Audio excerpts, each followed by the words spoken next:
Hi అండి. అందరికీ నమస్కారం. Welcome to my channel. ఈ వీడియోలో పెన్షనర్లకు ముఖ్య గమనిక 15 ఏళ్ళు రద్దు అంటూ అప్డేట్ అవ్వడం జరిగింది. దీనికి సంబంధించిన పూర్తి వివరాలు వీడియోలో తెలుసుకుందాము. వీడియో అయితే ఎక్కడ గాని స్కిప్ చేయకుండా ఎండ్ వరకు చూసేయండి. అప్పుడే ఇన్ఫర్మేషన్ పూర్తిగా అర్థమవుతుంది. అలాగే వీడియో చూస్తున్న ప్రతి ఒక్కరు వీడియోకి లైక్ చేయండి ఫ్రెండ్స్. ఈ వీడియోని తోటి ఉద్యోగ, పెన్షన్ మిత్రులతో అయితే షేర్ చేయండి. కొత్తగా మన ఛానల్ చూస్తున్నవారు ఇంకా ఎవరైనా సబ్స్క్రైబ్ చేసుకోనట్లయితే వెంటనే మన ఛానల్‌ని సబ్స్క్రైబ్ చేసుకోండి. సో, దీని ద్వారా నేను చేసే లేటెస్ట్ వీడియోస్ అన్నీ మీ వరకు రీచ్ అవుతాయి. ఇక ఆలస్యం చేయకుండా వివరాల్లోకైతే వెళ్ళిపోదాము. ఫ్రెండ్స్, ఇక విషయానికొచ్చినట్లయితే దేశవ్యాప్తంగా ఉన్న పెన్షనర్లందరూ తమ ఆర్థిక ప్రయోజనాల దృష్ట్యా అత్యంత ప్రాధాన్యత ఇవ్వవలసిన ఒక కీలకమైన అంశం ఇప్పుడు తెరపైకి వచ్చింది. పెన్షన్ కంప్యూటేషన్ రికవరీ కాలపరిమితి ప్రస్తుతం ఉన్న 15 ఏళ్ల నుంచి 12 ఏళ్లకు తగ్గించాలి అనే డిమాండు పెన్షనర్ల వర్గాల్లో బలంగా వినిపిస్తోంది. సాధారణంగా ఉద్యోగి పదవీ విరమణ చేసిన సమయంలో భవిష్యత్తు అవసరాల కోసం అంటే పిల్లల పెళ్ళిళ్ళు లేదా ఇంటి నిర్మాణం వంటివి తమ నెలవారీ పెన్షన్‌లో కొంత భాగాన్ని ఒకేసారి భారీ మొత్తంలో ముందే పొందుతారు. సో, దీన్ని కమ్యుటేషన్ అంటారు. అయితే ఈ విధంగా ముందుగానే తీసుకున్న మొత్తాన్ని ప్రభుత్వం ప్రతి నెల పెన్షనర్ల జీతం నుంచి కోత విధిస్తూ రికవరీ చేస్తుంది. ప్రస్తుతం అమల్లో ఉన్నటువంటి నిబంధనల ప్రకారంగా ఈ రికవరీ ప్రక్రియ ఏకంగా 15 ఏళ్ళు సంవత్సరాల పాటు కొనసాగుతుంది. కానీ ఆర్థిక నిపుణుల లెక్కల ప్రకారంగా ప్రభుత్వం పెన్షనర్లకు ఆహ్, ఇచ్చినటువంటి అసలు మొత్తాన్ని మరియు దానిపై వడ్డీ కలిపి 12 ఏళ్లలోనే పూర్తిగా వసూలు చేస్తుంది.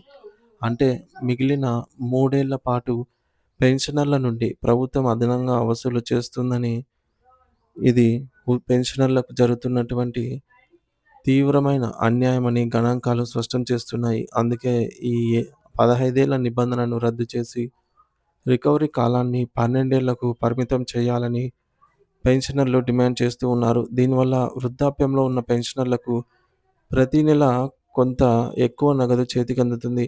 ఇది వారి వైద్య ఖర్చులకు ఎంతో ఆసరాగా నిలుస్తుంది. మరోవైపు పీఆర్సీ అమల్లో జరుగుతున్న జాప్యము పెన్షనర్ల జీవితాలను మరింత కుంగదీస్తోంది. గతంలో జరిగిన 11వ పీఆర్సీలో పెన్షనర్లకు ఆశించిన స్థాయిలో ప్రయోజనం చేకూరలేదు అన్నటువంటి అసంతృప్తి నెలకొంది. అందుకే రాబోయే పీఆర్సీలో కనీసం 35% తగ్గకుండా ఫిట్మెంట్ ఉండాలని, పెరిగిన నిత్యావసర ధరలకు అనుగుణంగా తమ పెన్షన్లను సవరించాలని అందరూ కోరుకుంటూ ఉన్నారు. పెన్షన్ అనేది ప్రభుత్వం ఇచ్చే దయ లేదా భిక్ష కాదు అని, అది ఉద్యోగి తన సర్వీసు కాలంలో చేసిన కష్టానికి ప్రతిఫలమని, అదొక రాజ్యాంగబద్ధమైన హక్కని గౌరవ సుప్రీం కోర్టు అనేక తీర్పుల్లో నొక్కి చెప్పింది. ఆర్టికల్ 300 ప్రకారం పెన్షన్ అనేది వ్యక్తిగత ఆస్తి కిందికి వస్తుందని, సో, దానిని నిలిపివేసే హక్కు ప్రభుత్వాలకు లేదని న్యాయస్థానాలు స్పష్టం చేశాయి. అంతేకాకుండా ఇటీవల పెన్షన్ నిబంధనలో ప్రభుత్వం తీసుకొస్తున్నటువంటి కొన్ని సవరణలు పెన్షనర్లలో ఆందోళన కలిగిస్తున్నాయి. ఈ కొత్త నిబంధన వల్ల ఫ్యామిలీ పెన్షన్ పొందేవారికి లేదా ఇతర బెనిఫిట్స్ పొందేవారికి ఇబ్బందులు తలెత్తే అవకాశం ఉంది. ఈ నిబంధనను సరళతరం చేయాలని, పెన్షనర్ల ప్రయోజనాలను కాపాడే విధంగా చట్టాలు ఉండాలని మేధావులు సూచిస్తున్నారు.